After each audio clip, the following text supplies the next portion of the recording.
Going bald is not something you should try to fight because it's a fight that you can't win. So you got to know when to start accepting the fact that it's going away. I noticed some stuff was happening to my hair.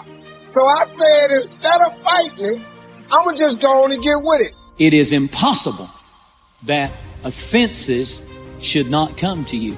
Something someone is going to say is going to offend you. You got to learn how to deal with it, because not being offended is unachievable. It's not doable. There are no exemptions from it. It's going to happen to you. It's not possible to escape it. Most people are governed by their emotions. They're having a heart experience in a head fight. You will never win a battle if you're having a heart experience in a head fight. I just want to remind y'all that none of us should be on the receiving end of what people feel like doing, acting, saying, and being. A lot of us are running around playing victim, as if we have nothing to do with any of our choices, our friends, our surroundings, our environment. Most of us are running around losing sleep at night, stressed, depressed, frustrated, when those are your friends. Are you so busy managing the emotional relationships that you have that you don't have the energy to think the thoughts you need to think to go where you need to go? It's possible for you to be delivered and still oppressed. Who am I? Most people haven't answered that question yet. And that's why they're still dressing like other people and acting like other people and fixing their hair like other people and following styles and following fashions and going with it hip and what? They don't know who they are. They're trying to find themselves. Who am I? Asking that central question in one's life.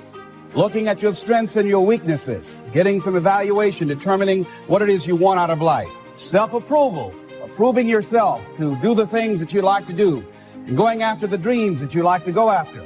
And we know when we don't approve of our dreams because of the fact that they stay up in our minds. We don't act on it. We come up with a variety of excuses on why we're not going into action. If you don't love you, if you don't like you, if you don't believe in you, if you're not experiencing the right emotions about you, you bring all those emotions with you to these places you go. Learning the strategies of being happy and fulfilled prior to having all these material things will serve you, because I have so many friends that have accomplished all the material things in their life, and those things made them happy short term, but they're living an unfulfilled destination here on earth. Emotional resilience. I think this is one of the things that if you can develop this, again, it doesn't mean that you have some superpower to ignore your emotions, but you understand facts over feelings. You understand just because you feel something, even though your feeling is real, doesn't make it right. It doesn't mean that, okay, if I feel like I'm not enough, then I'm not enough. And emotional resilience, just simply, emotions come up and you don't cave to your emotions. What are you doing now? You're still here breathing. That means you've got some more to give. Doesn't matter how old you are, doesn't matter about where you are, doesn't matter about what you have. Life is about growing, it's about being productive, it's about stretching, it's about challenging yourself. So you start looking around and decide, hey, what else do I want to do? What got me here? What worked? What did not work? What do I need to do to repeat so that I can get the same kind of results in other areas of my life? True strength, it doesn't show when you feel like doing something. True strength is shown when you don't feel like doing it and you still show up and do it. Like, that's when true character is revealed, right? The hard times reveal the true character, not great times. I would start my day off. I would construct my day with being uncomfortable. Why? Because when I conquer that, when I push through that, I know I have no choice but to grow. If you're the smartest one in the room, you're in the wrong room. You want to get around the right people. You want to be in a room with people that you can learn from, that you can grow from, people that enhance you, people that inspire you, people that bring out the greatness in you. You want to be around people who compliment you, people who empower you. It is your own discipline that acts as the magic catalyst to give substance and depth to your ambition, to achieve your own plans and dreams, to have what you want to have, and to become what you want to become.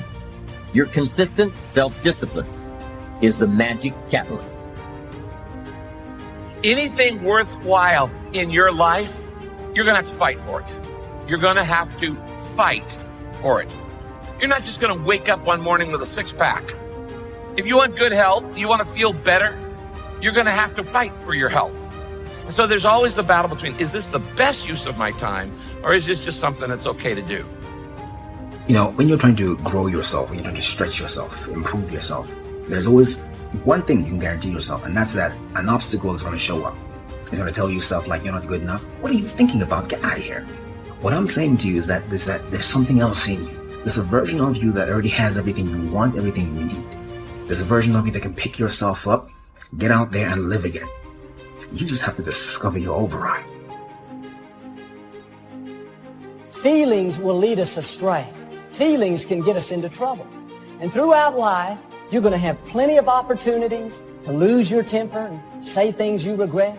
You're going to get up some mornings and feel like being depressed, feel like going around in a bad mood. See, the feelings are always going to be there.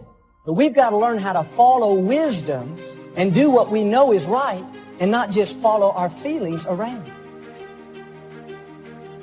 What you believe will dictate your thoughts on a moment-by-moment basis. And so your beliefs dictate your thoughts, dictate your emotions, dictate your actions, which produce your results.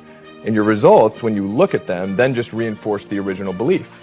And so we're caught in that construct, right? But the linchpin is the belief system.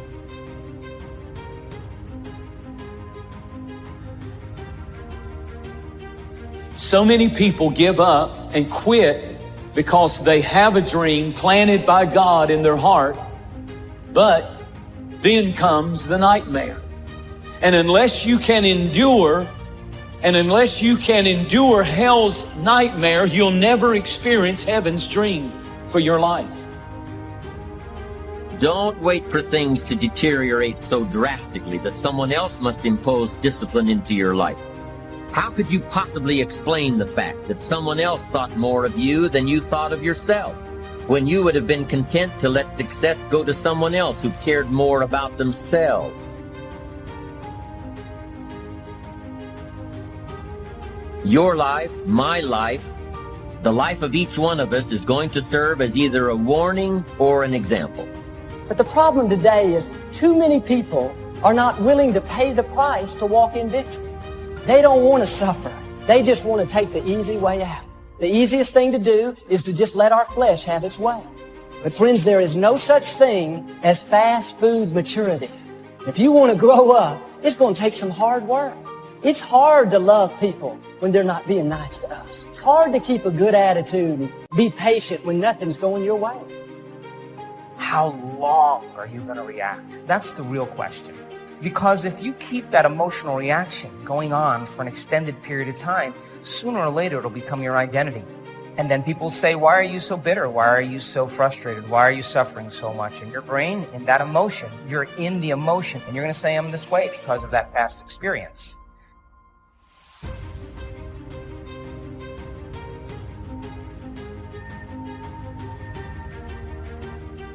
When you can see that every link in the chain will eventually lead you to the things you want most out of life, then you won't grow discouraged or fearful or impatient with today. When you can see where you're going through visual chain thinking, even on the toughest days, you'll keep building your ambition by knowing where you're going. Part of this visual chain thinking is built when you decide on your direction, when you can see where you're going to end up before you get there. On the outside, people don't look broken. You don't see bruises and you don't see scratches. People don't walk around in a big cast, so you can't tell with the naked eye. The problem is that there's a malfunction on the inside. They can't interpret the blessings of God. They can't receive compliments. They can't receive joy from friends. The second part is, it's like you try to cry out for help, but every time you try to speak up, you can't make a connection.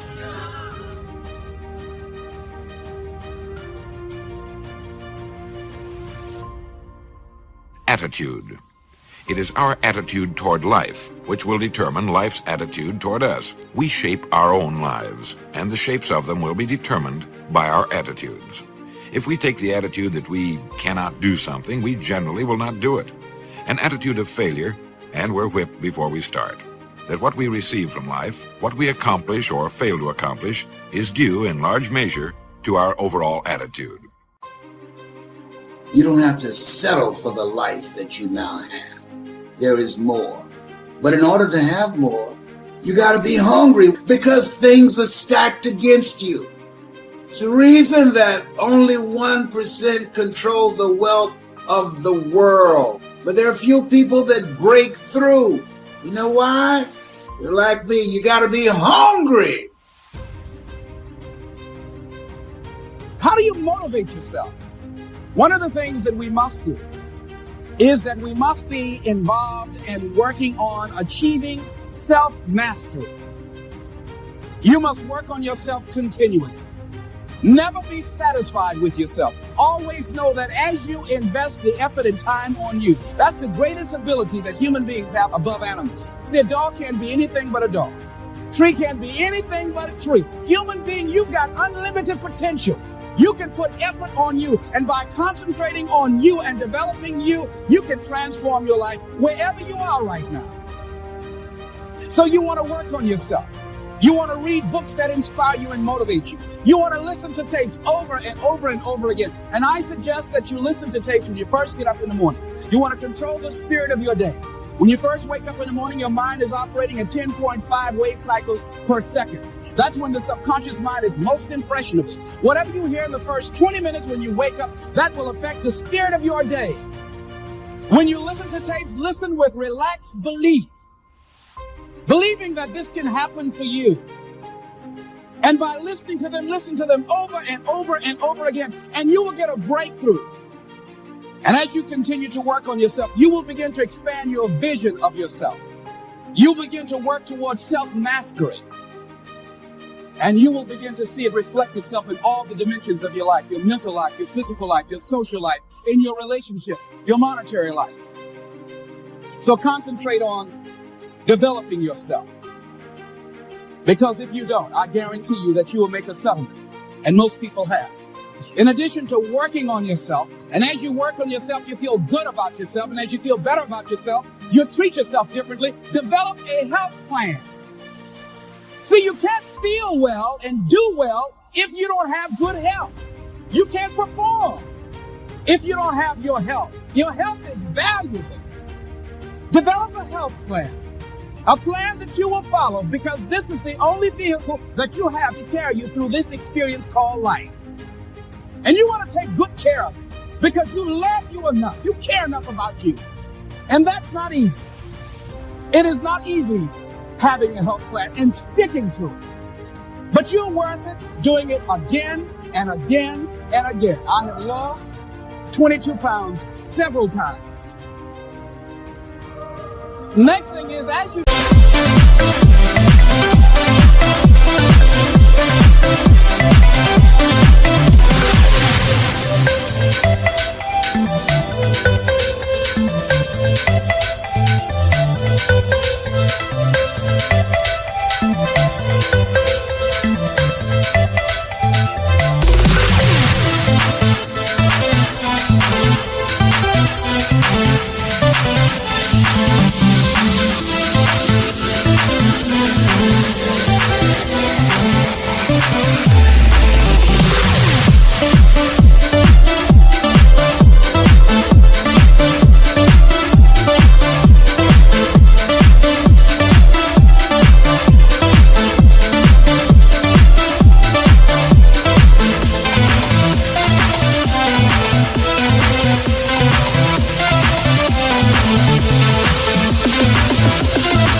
the next key is keys to motivation, to self-motivation. You want to live life with energy and passion.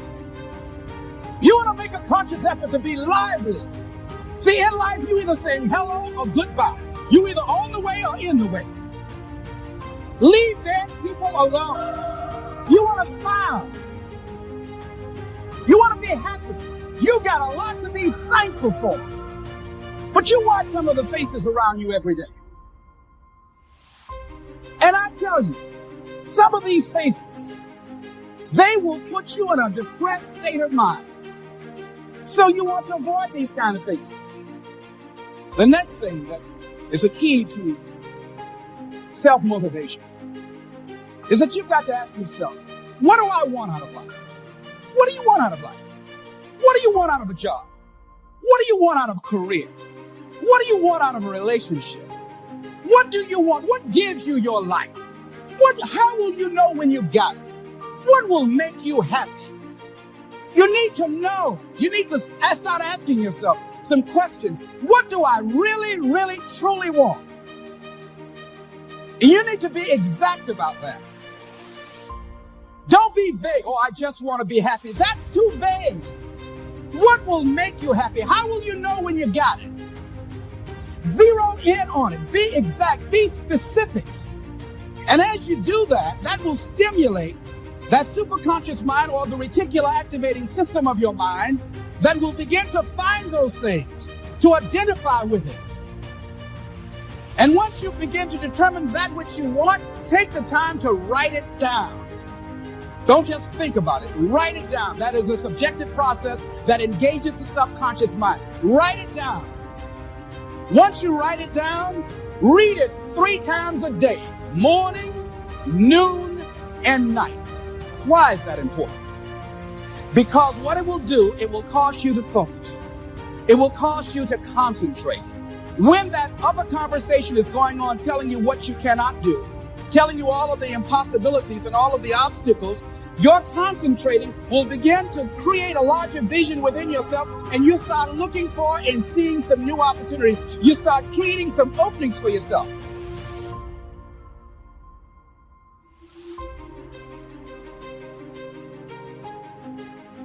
As you begin to read that every day, day in and day out, that will make you focus. That will discipline your thinking. And you'll get all kind of creative ideas. As I talk to you right now, being involved in this immersion process, you're going to create some openings for yourself. You're going to get some ideas. You're going to feel your adrenaline flowing, and you're going to think about some idea.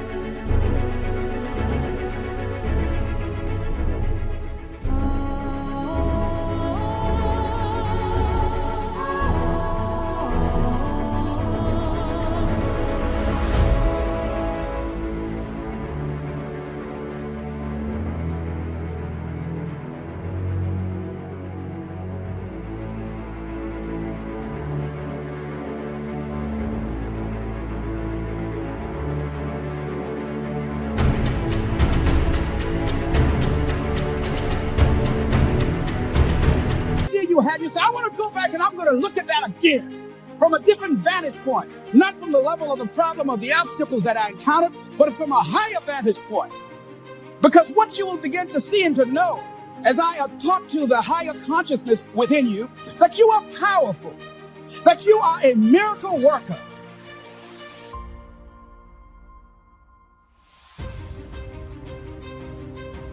And that inner conversation has conditioned you to believe that you are not. And as you begin to discover the truth of who you are, whatever challenge that you're facing in life, and if you're living, you're facing some challenge, you'll begin to know that you're powerful and that you're a miracle maker. So as you begin to write down exactly what it is that you want, read it every day. I have had it with parking my car in my cousin's garage because I know the best way to get back on your feet is to miss 2 car payments. I'd had it living like that. I'd had it robbing Peter to pay Paul. I'd had it borrowing money from people.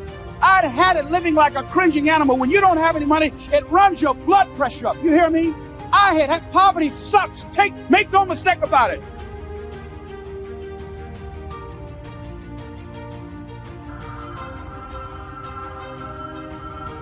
I was working for a guy that I was miserable. And life is too short and too unpredictable doing something you don't want to do. Even if you can't do it all at one time. It's worth it, ladies and gentlemen, to be involved in doing just a little bit of it. Do just a little bit of your dream. What if the unthinkable happens to you? What if, God forbid, I wake up tomorrow morning and I open my mouth and no sound comes out? What if, where you're working now, they have a downsizing or merger and you're out? What if the unthinkable happens to you? I wish we had a time to talk about strategic planning that you can do for your future. But let me take you to the next level. I know I'm running close. Can you give me just about 3 more minutes? Can I do this up in here? Let me do this up here. If you want to get your goal, here's something else. Ladies and gentlemen, you've got to decide to be unstoppable. Unstoppable. If you want to reach your goal, see, most people, ladies and gentlemen, are stoppable. Most people, all you have to do is tell them no. All you have to do is make it inconvenient for them. All you have to do is make it difficult for them, and they'll stop. See, when you go to get your goal, don't think that all you have to do is think positive and everything's going to work out hokey dokey for you. When you go to get your goal, you are sending a telegram to Murphy's Law to visit you personally. Now, if you're asking the question, well, who's Murphy? Don't worry. You will know Murphy real soon. You will experience the storms of life. I do a whole seminar on how to survive the storms of life. And if you're saying, what's a storm? Don't worry, because in life you either in a storm or just left one or headed toward one. How many of you know about the storms of life? Raise your hand. Okay, well, see, ladies and gentlemen, people who have not reached their goals, they got caught in the storm and they gave up and they went back, or they decided that the price wasn't worth it. See, they didn't know that goes with it. That goes with the territory. That when you want to grow, when you want to achieve, when you want to experience more, all hell will break loose.